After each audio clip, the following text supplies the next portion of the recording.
In the quiet countryside of Westphalia, Germany, there stands a castle, a triangular fortress of gray stone, perched on a hill overlooking the village of Wewelsburg. From a distance, it looks like countless other medieval castles scattered across Europe, picturesque, romantic, a relic of the past. But this castle is different. In the north tower of Wewelsburg Castle, there is a room, a circular chamber with a vaulted ceiling, 12 pedestals arranged around the perimeter, and at its center, a design laid into the marble floor, 12 spokes radiating from a central point, forming a symbol that has become infamous, the black sun. Directly below this room, in the crypt beneath, another circular chamber, dark, cold, stone walls that seem to absorb sound, a shallow pit in the center floor surrounded by 12 stone pedestals, a place designed for ceremonies we can only imagine. These rooms were the heart of Heinrich Himmler's vision, a vision that went far beyond military conquest or political power, a vision of nothing less than creating a new religion, a neo-pagan cult that would replace Christianity, reshape German identity, and forge the SS into a quasi-religious order of racial warriors. This is the story of Wewelsburg Castle, a story that has been distorted by decades of myths, legends, and sensational fiction, a story where reality is disturbing enough without embellishment. Hollywood would have you believe this was a center of black magic and occult rituals, that dark ceremonies were conducted to summon ancient powers, that it was the Third Reich's mystical heart. The truth is more complex and in many ways more chilling, because what happened at Wewelsburg wasn't supernatural. It was the calculated attempt by the Nazi elite to manufacture a mythology, to create a spiritual foundation for genocide, to transform political ideology into religious dogma, and thousands died to build it. Let me take you inside Himmler's castle. Let me show you what was real and what was myth. Let me explain why this place still matters, still disturbs, still warns us about the dangers of mixing politics with pseudo-religious zealotry. Welcome to Wewelsburg. Welcome to the temple that was meant to last 1,000 years. To understand what Wewelsburg became, we need to understand what it was. Wewelsburg Castle was built between 1603 and 1609 by the Prince Bishop of Paderborn, Dietrich von Fürstenberg. Unlike most castles of the period, which were built as rectangles or squares, Wewelsburg was constructed as a triangle, an unusual design that would later take on symbolic significance for the Nazis. For centuries, it served various functions: a fortress, a residence for local nobility. During the 30 Years' War, it changed hands multiple times. By the 19th century, it had fallen into disrepair. Various owners attempted different uses: as a poorhouse, as a school, as administrative offices. By the 1920s and early 1930s, Wewelsburg was owned by the district of Buren and operated as a youth hostel and regional museum. It was a minor historical curiosity, known mainly to locals and history enthusiasts, nothing particularly special or significant. And then Heinrich Himmler saw it. The year was 1933. The Nazis had just come to power. Himmler, as Reichsführer SS, was transforming the Schutzstaffel from Hitler's personal bodyguard into something unprecedented, an elite order that would combine the functions of a military force, a police organization, and, this is crucial, a quasi-religious brotherhood. Himmler needed a headquarters for the SS leadership, not just offices but a symbolic center, a place that would embody the SS mystique. A castle, preferably, to evoke the Teutonic Knights and medieval Germanic warrior orders. He traveled around Germany looking at various castles. Most were too large, too damaged, or located in inconvenient places. Then someone showed him photographs of Wewelsburg. The triangular design caught his attention immediately. 3 points, 3 sides. To Himmler's mystically inclined mind, this had deep symbolic significance. He also liked its location in Westphalia, the heart of Old Saxony, where the Germanic tribes had resisted Charlemagne's forced Christianization. But there was something else, something that appealed to Himmler's apocalyptic worldview. Himmler believed in prophecies. Specifically, he believed in the prophecies of a 17th century mystic who allegedly predicted that a great battle between East and West would take place near a castle in Westphalia. This final battle would determine the fate of civilization, and the Germanic peoples would emerge victorious. Whether this prophecy actually existed in the form Himmler believed is unclear. What matters is that Himmler believed it, and he convinced himself that Wewelsburg was the castle from the prophecy. In 1934, the SS entered into a 100-year lease for Wewelsburg Castle, paying the district of Buren 1 Reichsmark per year. The contract specified that the SS would maintain and renovate the castle. Himmler had his headquarters. Now he needed to transform it into something far more ambitious, the ideological and spiritual center of the SS, the center of the world, as he would later call it. The transformation was about to begin, and it would require resources on a staggering scale. To understand what Himmler planned for Wewelsburg, you need to understand his ideology, a bizarre synthesis of racial mythology, neo-paganism, and pseudo-medieval romanticism. Himmler believed the SS should be more than a military organization. It should be a new aristocracy, a racial elite, a knightly order comparable to the Teutonic Knights or the Knights Templar, but based on racial purity rather than Christian faith. Every SS officer would be carefully selected not just for military ability, but for racial characteristics. Each would undergo training not just in combat, but in SS ideology, in Germanic history, as interpreted by the Nazis, in the supposed spiritual heritage of the Nordic race. And Wewelsburg would be their Camelot, their Marienburg, their spiritual home. The initial renovations began modestly. The castle was repaired and updated with modern amenities, electricity, heating, plumbing. Rooms were converted into offices, dormitories, and meeting halls. The SS Race and Settlement Office set up operations there. Training courses for SS officers were conducted. But Himmler's ambitions quickly expanded far beyond simple renovations. By 1936, architect Hermann Bartels was commissioned to create plans for a massive expansion, not just renovating the existing castle, but transforming the entire complex into something unprecedented. The plans were grandiose to the point of megalomania. The existing castle would become just the center of a vast complex. A huge circular area over 400 meters in diameter would be built around the castle. The outer ring would contain 18 buildings, barracks, training facilities, halls, and residential quarters for SS officers. The north tower of the castle would be completely rebuilt and extended. This would become the ceremonial heart of the complex. Underground chambers would be excavated beneath the north tower for special rituals and ceremonies. A massive SS village would be built nearby to house staff and their families, a model community embodying Nazi racial and social ideals. The estimated cost was astronomical. The timeline for completion, decades. This was meant to be a multi-generational project that would take the entire Nazi 1,000-year Reich to complete. But what would all this be for? What would happen in this vast complex? This is where Himmler's vision becomes truly disturbing, and where we must separate documented fact from speculation. What we know for certain, the North Tower was designed as a ceremonial space specifically for the highest-ranking SS officers, the Obergruppenführer, equivalent to generals. There would be 12 of them forming an inner circle around Himmler. The Obergruppenführer Saal, the SS General's Hall, was created on the first floor of the North Tower, a circular room with 12 stone pedestals arranged around the perimeter.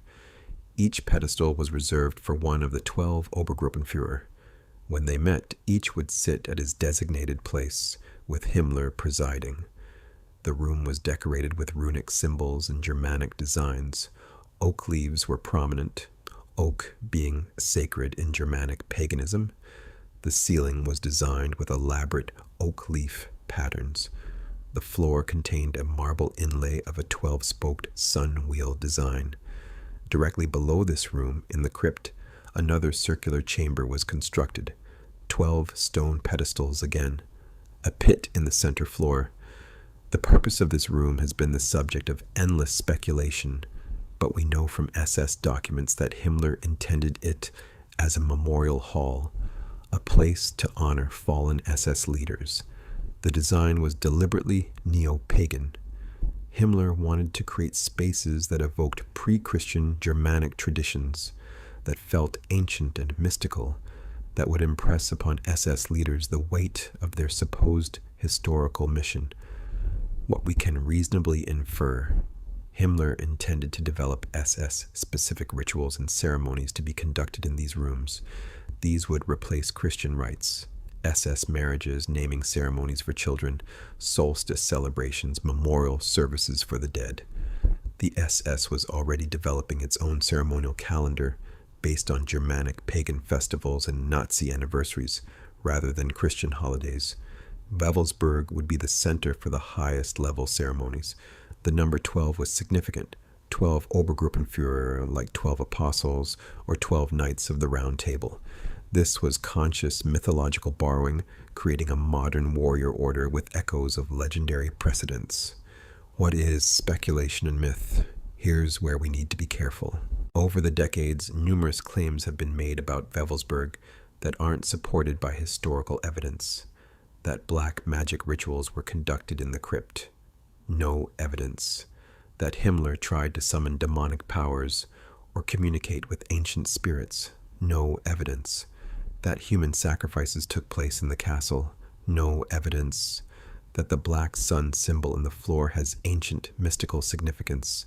Actually, this design appears to have been created specifically for Wewelsburg by the SS, not derived from any ancient symbol. That Wewelsburg was the spiritual center of a vast occult conspiracy. Himmler certainly had mystical beliefs, but the SS operated primarily through bureaucracy and violence, not magic. The reality is disturbing enough. Himmler was attempting to create a new religion, a cult of racial purity, German nationalism, and warrior ethos. He was trying to manufacture a mythology that would outlast Nazism itself and become the spiritual foundation of a new Germanic civilization. And he was willing to spend enormous resources and enormous numbers of human lives to build his temple. Now we come to the part of the Wewelsburg story that often gets overlooked in discussions of Nazi mysticism and symbolism, the part that reveals the true nature of the SS ideology that was supposed to be practiced in those ceremonial chambers. To build Himmler's vision required massive amounts of labor. The existing castle needed extensive renovation. The North Tower had to be completely rebuilt. Underground chambers needed to be excavated from solid rock, and if the full expansion plans were to be realized, it would require years of continuous construction. The SS used concentration camp prisoners as forced labor. In 1939, the SS established a concentration camp specifically to provide workers for Wewelsburg. Initially called Wewelsburg Concentration Camp, it was later renamed Niederhagen Concentration Camp. It was one of the smaller camps, but its mortality rate was among the highest in the entire camp system. Let me give you the numbers that we know. Between 1939 and 1943, approximately 3,900 prisoners were held at Niederhagen. Of these, at least 1,285 died. That's a death rate of about 33%. 1 in 3 prisoners died. Other estimates suggest the actual number of deaths may have been even higher. Why was the death rate so high? The work was extraordinarily difficult. Prisoners were forced to quarry stone, dig underground chambers through solid rock, carry heavy materials up and down the castle's narrow staircases.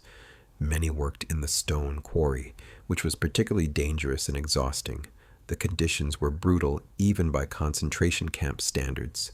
Insufficient food, inadequate clothing, little medical care. Beatings were routine. Punishments were severe, and the work had to continue regardless of weather. In the harsh German winters, prisoners worked in freezing conditions with inadequate clothing and shelter. Many died of exposure and exhaustion. But there's another dimension to this that's particularly chilling. The prisoners could see what they were building. They weren't in some remote industrial facility, unaware of the purpose of their labor. They were renovating a castle, building ceremonial chambers, creating the spiritual center for the organization that had imprisoned them. They were building the temple for their oppressor's religion. The prisoners came from all over Nazi-occupied Europe.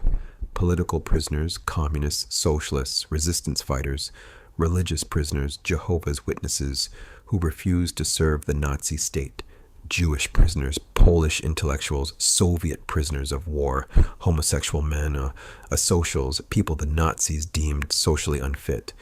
The diversity of the prisoner population itself reveals the ideology of the SS. Everyone who didn't fit their vision of the pure Germanic racial community was an enemy to be worked to death. There are documented accounts from survivors. Testimonies given after the war describe the horror. Prisoners forced to work 12 to 16-hour days with minimal food. Men collapsing from exhaustion and being beaten for laziness. Prisoners dying in the quarry and their bodies left lying for hours as a warning to others. Executions for minor infractions. One survivor, Heinrich Himmler, not the SS leader, a prisoner who happened to share the name, described being forced to work in the North Tower, helping to carve the stone for the very rooms where SS leaders would later conduct their ceremonies. He described the bitter irony of building a temple while starving to death. Another survivor described the day the marble floor with the black sun design was installed in the Obergruppenführersaal. Prisoners had to carry the heavy marble pieces up the tower stairs. Several died during this work. Their deaths were not recorded as anything special, just another day's attrition. In 1943, as the war turned against Germany and resources became scarce, Himmler ordered the Wewelsburg project scaled back. The massive expansion plans were abandoned. The concentration camp was dissolved, and surviving prisoners were transferred to other camps, many to Buchenwald, where many more would die. Before the SS evacuated Wewelsburg in 1945, they attempted to destroy evidence. They burned documents, they destroyed records, and they set fire to parts of the castle itself, trying to prevent it from falling into Allied hands intact. But they couldn't erase the memory. The survivors remembered. The village remembered. The evidence was there in the mass graves in the quarry, in the records that survived. Wewelsburg wasn't just a symbol of Nazi mysticism. It was a symbol of the reality behind the mysticism, that Nazi spirituality was built on human suffering, that their vision of a perfect order required mountains of corpses. Let's examine what we actually know about the ceremonies and symbolism used at Wewelsburg. This is important because so much mythology has developed around this aspect of the castle's history. The SS ceremonies. The SS did conduct ceremonies at Wewelsburg, though not as frequently or elaborately as often portrayed. These included officer initiation ceremonies, where a newly appointed Obergruppenführer would be formally welcomed into the inner circle. These ceremonies involve formal speeches about SS ideology, presentations of symbolic gifts, daggers, rings, or other regalia, and oaths of loyalty, memorial services for fallen SS leaders. These were explicitly non-Christian, no crosses, no prayers, no religious iconography. Instead, they focused on the concept of eternal life through deeds and legacy, on Germanic warrior traditions, on the honor of dying for the race. Solstice celebrations, particularly the summer and winter solstices, which the SS tried to establish as major holidays replacing Christian Christmas and Easter. These involved torchlit processions, speeches, and communal meals, wedding ceremonies for SS officers who chose to be married according to SS rites, rather than Christian ceremonies.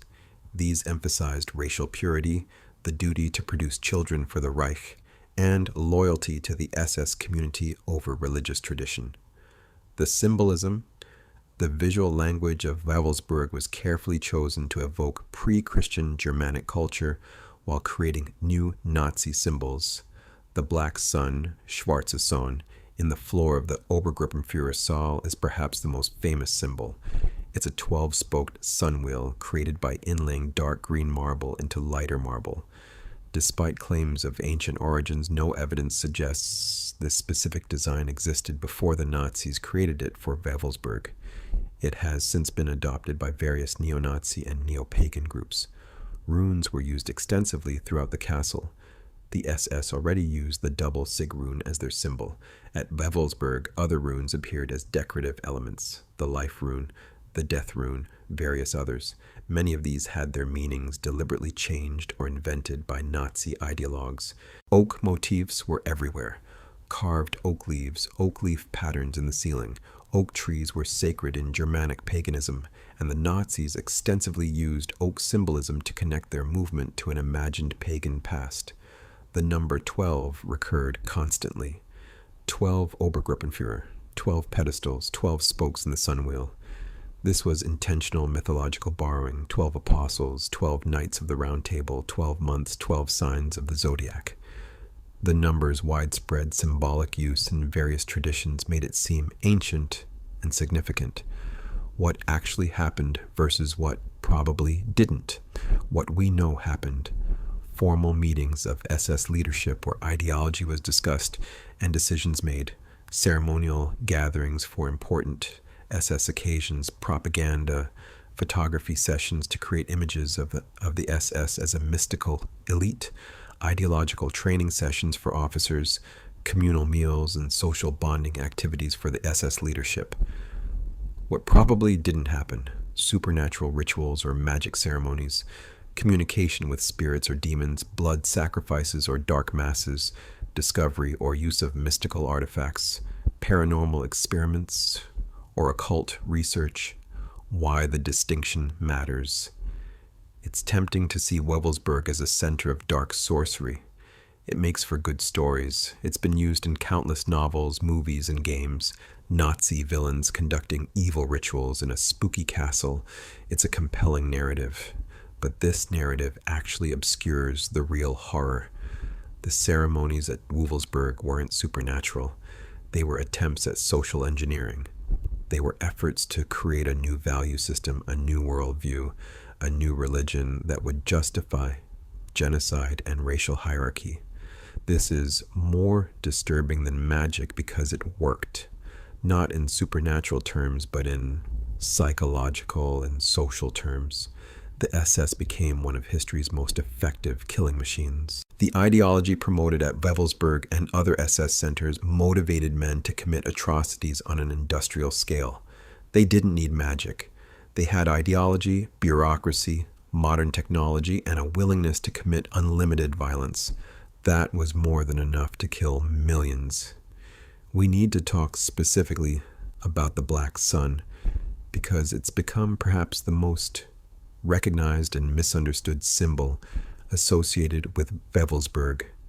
If you visit Wewelsburg today and you descend into the Obergruppenführer Saal in the North Tower, you'll see it, a 12-spoked wheel design inlaid into the marble floor, dark green marble forming the spokes against a lighter background. It dominates the room, drawing the eye immediately. This symbol has taken on a life of its own since 1945. It's been adopted by neo-Nazi groups, various esoteric organizations, and has appeared in countless books, movies, and games about Nazi occultism. But here's what we actually know about it. The origins. The design was created specifically for Wewelsburg. There's no evidence of it existing before the SS placed it there in 1939-1940. Despite frequent claims that it's an ancient Germanic symbol, no archaeological evidence supports this. The design may have been inspired by Merovingian disc brooches, medieval jewelry pieces that sometimes featured radiating designs. But if so, it was a very loose inspiration, not a direct copy. The term Black Sun, Schwarze to describe this symbol, appears to be post-war. There's no evidence the Nazis themselves called it that. In SS documents, it's simply described as a sun wheel ornament or similar generic terms, what it probably meant to the SS. The sun wheel was a common Germanic symbol. Various folk art sun designs appear throughout Germanic cultures. The SS likely intended this as a reference to pre-Christian sun worship.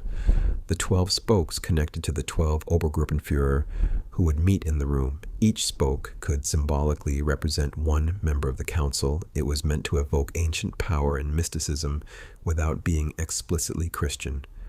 Like much SS symbolism, it was designed to look old, meaningful, and connected to Germanic heritage, whether or not it actually was. The post-war mythology. After the war, various esoteric and neo-Nazi writers created elaborate mythologies around the Black Sun. Some claimed it represented a hidden source of energy or power that the Nazis were trying to tap. Others said it was a portal or gateway to other dimensions.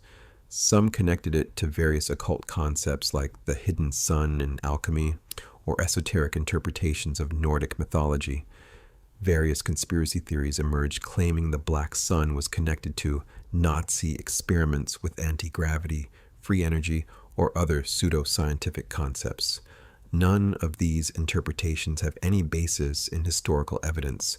They're modern inventions created decades after the war by people who wanted to believe the Nazis had access to mysterious powers. Why it persists. The Black Sun symbol persists in popular culture and fringe movements for several reasons. It looks mysterious and powerful. The geometric perfection and the dark light contrast create a striking visual. It's vague enough to project various meanings onto. Unlike explicitly Nazi symbols like the swastika, which is clearly defined and universally recognized, the Black Sun can be interpreted in various ways. It's become a signal for neo-Nazi groups who can't openly use the swastika. In countries where Nazi symbols are banned, the Black Sun has become an alternative way to signal Nazi sympathies.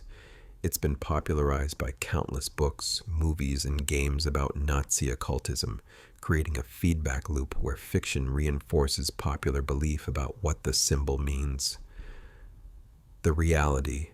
The Black Sun in Wewelsburg is a piece of floor decoration created by the SS to make their meeting room look impressive and symbolically significant. That's it. No hidden powers, no mystical energy, no occult significance beyond what the SS wanted to project. But here's what is significant about it. It represents the Nazi attempt to manufacture mythology. They couldn't point to an actual ancient Germanic tradition of racial purity and warrior elites because such a tradition never existed. So they created symbols, created ceremonies, created the appearance of ancient traditions to give their ideology the weight of history. The Black Sun is propaganda made physical. It's a lie told in marble. And the fact that it still draws visitors, still generates theories, still appears in popular culture, that shows how effective the propaganda was. April 1945. The Reich is collapsing. Soviet forces are advancing from the east. American and British forces from the west. The war is clearly lost. Himmler issues orders to destroy Wewelsburg rather than let it fall into Allied hands. SS men set fire to the castle. They pack up the most important documents and artifacts. They attempt to blow up portions of the structure, but the local fire brigade intervenes. Despite the danger, despite being ordered not to interfere, firefighters from Wewelsburg village work to save the castle. They manage to prevent complete destruction, though significant damage is done, particularly to the North Tower. On April the 2nd, 1945, American forces reach Wewelsburg. They find a damaged castle, scattered documents, and evidence of hasty evacuation. They also find the concentration camp remains and begin to understand the full scope of what happened there. The immediate post-war period is confused. Various Allied units use the castle for temporary housing. There is discussion about what should be done with it. Some suggest demolishing it entirely, erasing the symbol of Nazi ideology. But the castle survives, partly because it's historically significant independent of Nazi use, partly because complete demolition would be expensive and difficult, partly because local residents want to preserve what has been part of their landscape for centuries. Through the 1950s and 1960s, Wewelsburg is gradually restored and repurposed. The damaged North Tower is rebuilt. The castle becomes a youth hostel again, then a museum. But there's a long silence about what happened during the Nazi period. Like much of Germany in those decades, Wewelsburg tries to forget its dark past. This begins to change in the 1970s and 1980s. Historians start documenting the castle's Nazi history. Survivors of Niederhagen concentration camp give testimonies. The full scope of what Himmler planned and what was actually built becomes clearer. In 1982, a memorial to the concentration camp victims is erected near the castle. It's a necessary acknowledgement that this place was built on suffering. In 1996, a permanent exhibition about Wewelsburg's history during the Nazi period opens in the castle itself. It's unflinching in its examination of what happened here. It displays SS documents, photographs, and artifacts, but always in the context of the ideology they represented and the crimes committed in its name. The question of preservation. This raises a challenging question. What do you do with a place like Wewelsburg? Some argue it should be demolished, that preserving it honors or glorifies Nazi ideology, that it has become a pilgrimage site for neo-Nazis who come to see the Black Sun and other SS symbols. Others argue it must be preserved precisely because it's disturbing, that it serves as evidence of what happened, that it can be used educationally to show the reality of Nazi ideology rather than the Hollywood myths.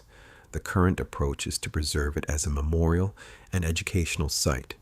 The exhibitions emphasize the victims, the concentration camp prisoners who died building this place. They contextualize the SS ideology, showing how it led to genocide. They separate historical fact from post-war mythology. But it's an ongoing challenge. Neo-Nazis do visit. They come to photograph the Black Sun. They come to feel connected to what they see as a glorious past. Security has to be maintained. Graffiti has to be removed. The site struggles with how to be educational while preventing glorification. So what do we learn from Wewelsburg? Why does this castle matter beyond its historical significance? Lesson 1. The danger of manufactured mythology. Himmler tried to create a new religion. He tried to manufacture ancient traditions to invent ceremonies that felt old and significant, and to a disturbing extent, he succeeded. The SS became a true believer organization. These weren't just soldiers following orders. Many genuinely believed in the ideology. They believed in racial destiny, in Germanic superiority, in their role as a racial elite. This shows how quickly new mythologies can be created and accepted when they appeal to people's desire to feel special, chosen, part of something greater. It's a warning about how easily people can be manipulated through appeals to heritage, tradition, and belonging. Lesson 2. The aestheticization of evil.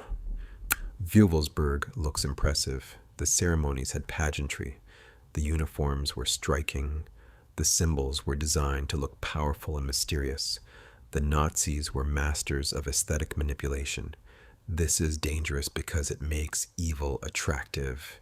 It packages ideology in beautiful or impressive forms.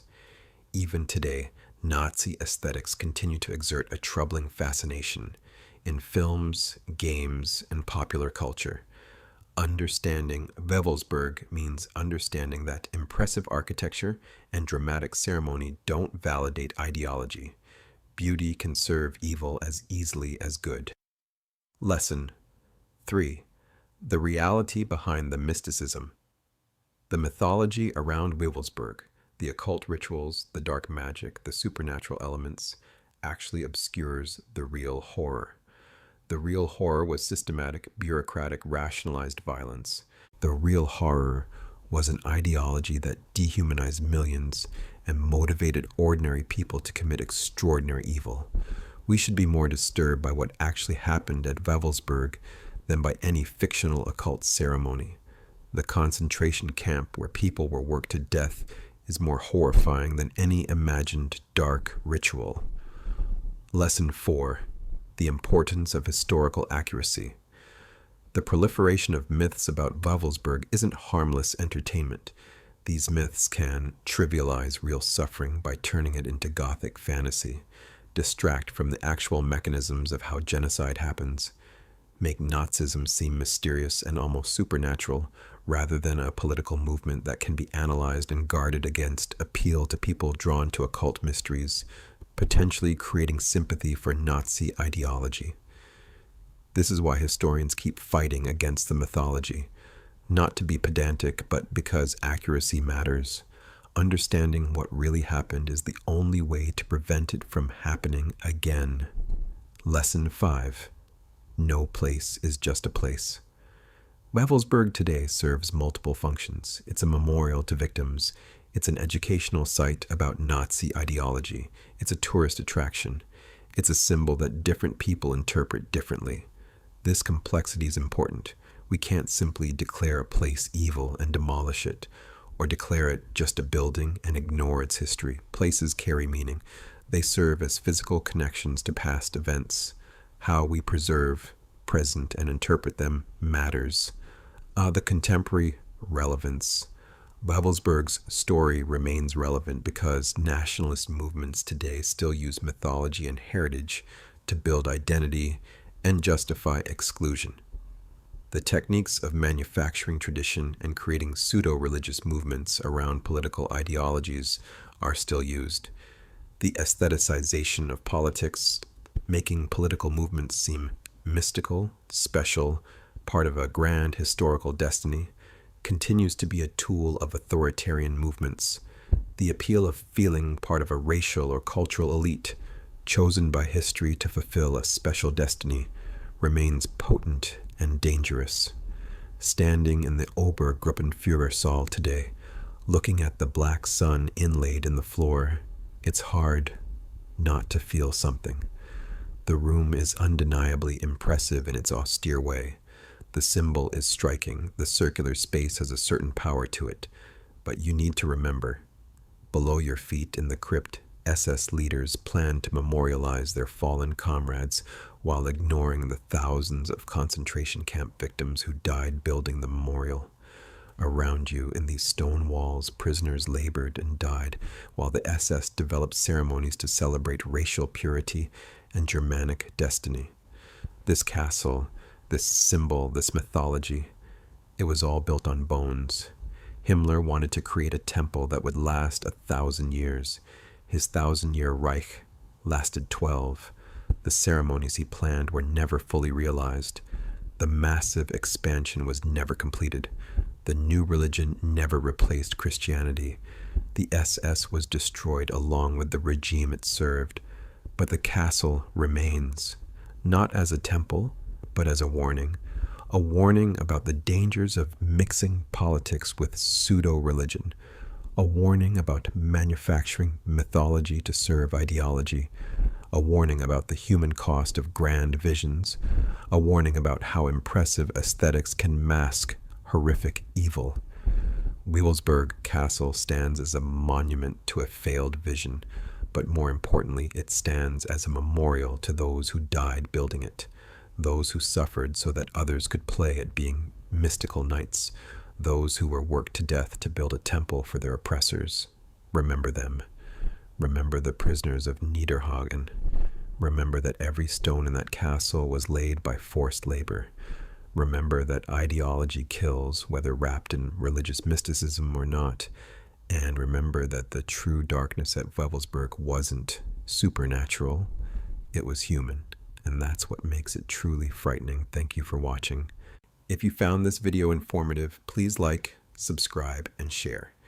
Leave your thoughts in the comments, but please keep discussions focused on historical facts and lessons rather than perpetuating myths. Understanding the real Wewelsburg is more important than entertaining legends about it.